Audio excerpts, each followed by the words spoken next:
semuanya. Halo, selamat malam. Selamat malam. Kami dari kelompok 6 ingin melakukan wawancara kepada salah satu narasumber kami dengan topik penegakan hukum yang ada di Indonesia. Selamat menyaksikan. Selamat malam kakak. Terima kasih terima kasih telah meluangkan waktunya untuk kami malam ini. Perkenalkan kakak, saya Margareta Saryanti Dagur dan juga ini teman-teman saya. Saya Vladimir Reginardo Slamadin Laru. Kakak, kami mahasiswa dari Universitas Katolik Pantai Paus Ruteng dari Prodi Keperawatan. Tujuan kami datang ke sini kakak untuk melakukan wawancara terkait dengan materi yang kami bahas, yaitu penegakan hukum yang ada di Indonesia. Sebelumnya kakak, kami silakan kakak untuk memperkenalkan diri.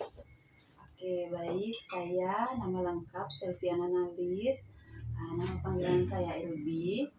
Saya sekarang lagi bekerja di koperasi. Terus saya sudah berkeluarga dan saya sudah memiliki 2 orang anak. Mungkin gitu sudah perkenalan. Terima kasih kakak Elbi. Langsung saja kita ke materinya. Jadi materi yang akan dibahas di sini itu adalah menelusuri konsep dan urgensi penegakan hukum yang berkeadilan dan menanya alasan mengapa diperlukan penegakan hukum yang berkeadilan. Jadi kakak Elbi, di sini kami akan mengangkat masalah yang dibahas itu penegakan hukum yang ada di Indonesia. Seperti yang kita tahu bahwa negara Indonesia itu kan negara hukum, artinya negara yang semua penyelenggaraan pemerintahan dan kenegaraan kemasyarakatannya itu berdasarkan atas hukum. Akan tetapi kakak, banyak sekali di kalangan sekarang ini banyak yang melanggar hukum tersebut. Jadi saya ambil contohnya kakak. Contohnya saya ambil kasus yang berkaitan dengan penegakan hukum yang ada di Indonesia kakak. Kasusnya itu korupsi di sektor pemerintahan, di mana seorang penjabat itu dituduh melakukan tindak korupsi dengan menyalahgunakan anggaran negara untuk kepentingan pribadinya atau kepentingan kelompoknya. Jadi menurut kakak apa sih yang menjadi akar penyebab tingginya tingkat korupsi di sektor pemerintahan di Indonesia? Memang betul sekarang ini makin banyak pemberitaan mengenai lebih banyaknya kasus-kasus korupsi yang ada di Indonesia.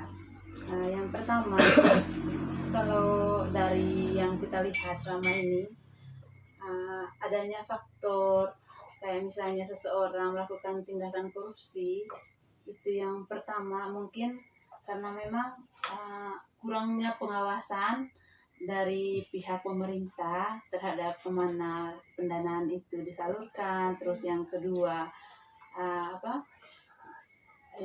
itu kadang pemerintahnya kita itu, atau mungkin ini kan dari sisi penglihatannya saya, kadang mereka tidak terlalu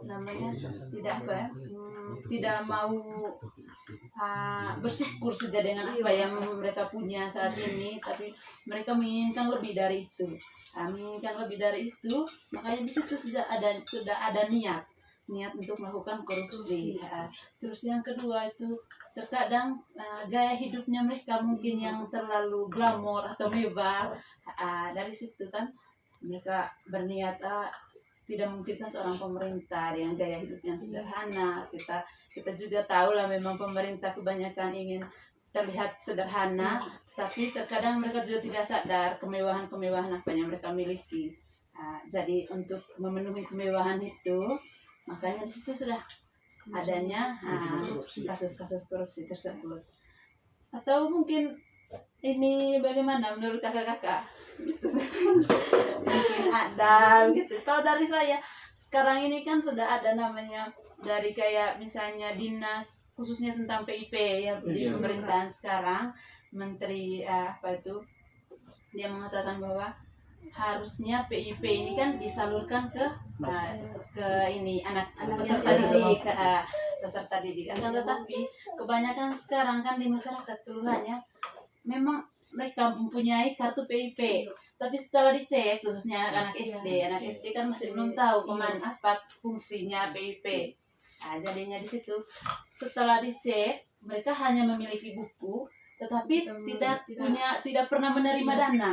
Nah, dari situ kan kita bisa tahu dari hal-hal kecil itu sebenarnya kayak yang pertama untuk kesalahannya kalau menurut yang kita dengar dari berita selama ini, ada juga dari pihak pemerintahnya, ada juga dari pihak banknya mungkin, atau mungkin ya dari kepala sekolahnya. Nah, terkadang kan ada kayak kepala sekolahnya saja yang pergi mencairkan PIP. Kenapa sampai seperti itu? Sementara kan hak PIP ini ada pada orang tua dengan anak. Setelah dicek, pas orang tua ke bank bilang coba ditanyakan ke kepala sekolah. Terus giliran ditanyakan kepada kepala sekolah, mereka mengatakan bahwa kalian ke bank. Nah, jadinya di situ kan sudah keliru. Dampak dari korupsi memang banyak. Dan itu sudah kita rakyat kecil kan tidak bisa untuk ini toh. Bagaimana caranya untuk menyalurkan semua aspirasi kita terkait dengan korupsi di tingkat masyarakat khususnya. Gitu.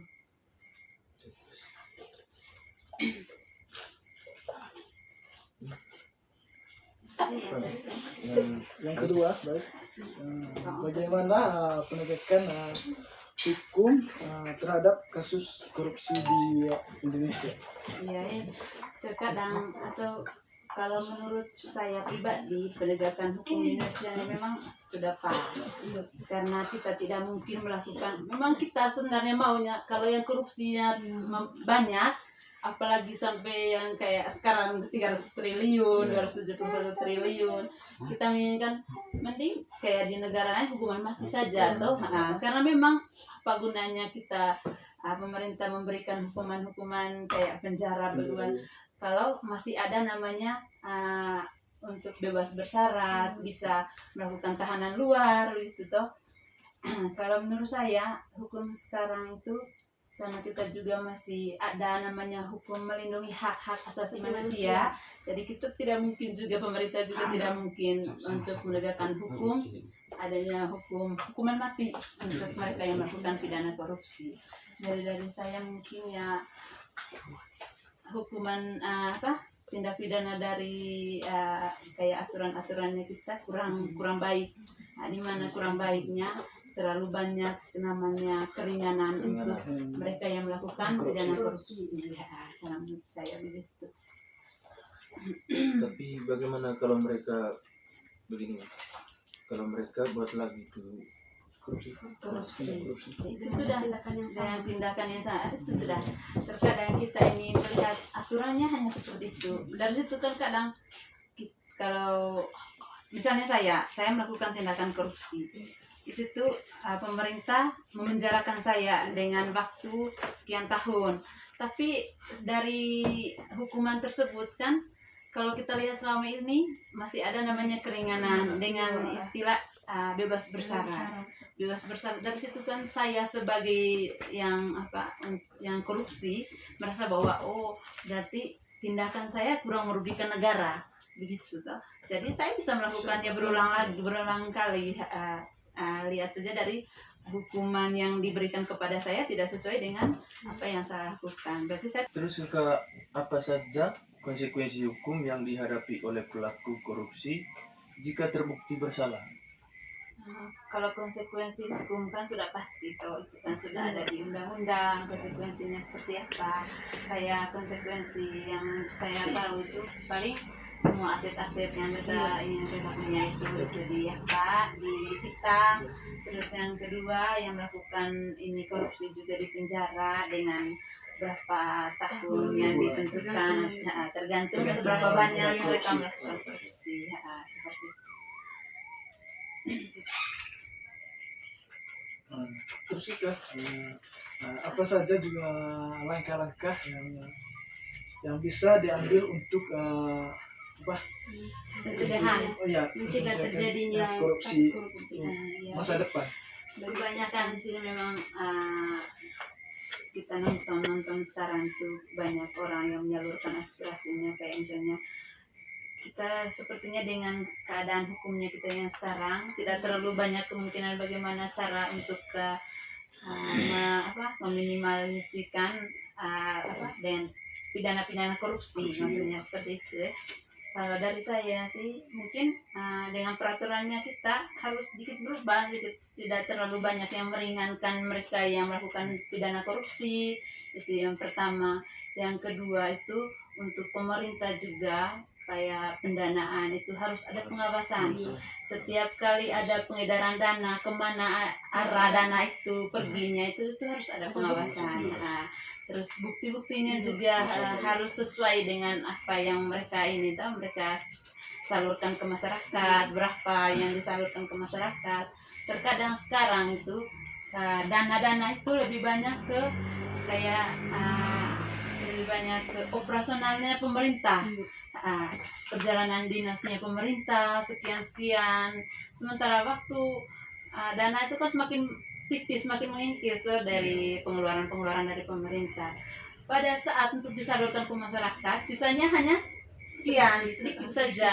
Jadi yang didapatkan masyarakat kan cuma sedikit, lebih banyak ke pemerintahnya. Jadi itu untuk tidak keadaannya terjadi seperti itu harus ada pengawasan yang ketat dari pemerintah. Seperti itu. Terkadang juga semua yang kena kasus korupsi itu kebanyakan itu dari pejabat-pejabat. Iya, sudah kebanyakan dari pejabat-pejabat pemerintah. Karena itu tadi kembali lagi mereka melihat uang banyak. Mereka juga tidak puas dengan tidak puas dengan apa yang mereka dapat. Mereka berpikir bahwa kami mau mendapatkan lebih banyak lagi. Makanya dari situ sudah ada keinginan untuk mungkin kita juga kalau dari pejabat negara, tapi jangan sampai jangan sampai ya. Itu sudah seperti itu. Bagaimana sistem hukum Indonesia memastikan keadilan dalam penanganan kasus korupsi, termasuk pelindungan terhadap hak-hak tersangka dan terdakwa? Itu sudah untuk bagaimana tadi? Bagaimana hukumnya Indonesia? Bagaimana sistem hukum memastikan keadilan dalam penanganan kasus korupsi? Sistem dalam kayaknya kalau seandainya untuk keadilan, kalau menurut kita tidak ada keadilan sepertinya untuk kasus-kasus korupsi, karena kebanyakan keringanannya saja untuk semua mereka yang melakukan korupsi. Kalau dari saya seperti itu. Terus yang kedua, dari pemerintah itu seharusnya lebih ketat lagi atau lebih baik lagi untuk mengadakan satu lembaga, misalnya lembaga di tingkat masyarakat, di mana lembaga tersebut bisa mengumpulkan semua aspirasi-aspirasi dari masyarakat. Kayak misalnya masyarakat ingin mengadu mengenai korupsi di situ. Khususnya tadi kembali ke yang pertama tadi, kayak itu tadi dana PIP itu. Kan di situ kan dana PIP itu kita bisa sampaikan ke lembaga tersebut, misalnya kalau sudah ada bahwa kami memang mendapatkan buku PIP atau kartu PIP, tapi kami tidak pernah menerima uang berapa banyak yang disalurkan dalam buku tersebut. Kalau untuk transaksinya sudah jelas di buku, kan kebanyakan seperti itu. Transaksinya sudah jelas, ada semua di dalam buku. Tapi untuk dana uangnya itu tidak pernah diterima oleh anak murid dengan orang tua. Seperti itu. Atau mungkin juga dengan adanya kaum muda sekarang, kalau kaum milenial itu dengan adanya kaum muda sekarang kan bisa jadi satu namanya organisasi di mana dengan adanya kaum muda mungkin bisa lebih agar korupsi kedepannya lebih tidak terlalu merajalela. Kalau tidak lagi di Indonesia lebih banyak sekali kasus. Iya, apalagi kita punya di Indonesia ini dengan hukum yang ada, dengan adanya kayak perlindungan terhadap hak asasi manusia, sepertinya hukum terhadap pidana korupsi ini tidak terlalu berat menurut mereka, atau menurut kita yang melihatnya. Kita lebih sakit hati dengan melihat hukum yang ada di Indonesia. Jadi seperti itu mungkin atau mungkin ada lagi yang lain yang perlu di ini. Mungkin itu saja. Ya. Oke, baik. Baik Kak, terima kasih telah meluangkan waktu bersama kami malam ini dan sudah bersedia untuk diwawancara dari panjangnya perbincangan kita malam ini. Kami dapat menyimpulkan bahwa korupsi di sektor pemerintah merupakan permasalahan yang kompleks dan mengakar di Indonesia. Berbagai contoh kasus korupsi menunjukkan modus operandi yang beragam, mulai dari penyuapan, penggelapan dana, hingga penyalahgunaan wewenang. Selain itu juga kami juga dapat menyimpulkan bahwa kasus korupsi di sektor pemerintahan itu mencerminkan kelemahan dalam sistem pengawasan dan tata kelola yang rentan terhadap penyalahgunaan kekuasaan dan pencurian dana publik. Tentunya penegakan hukum itu harus tegas karena penggunaan anggaran publik serta partisipasi aktif masyarakat itu dalam pengawasan menjadi kunci untuk mengurangi dan mencegah kasus korupsi di masa yang akan datang. Baik Kakak, jadi itu saja dari kami. Sekian dan terima kasih. Selamat malam. Ayo malam.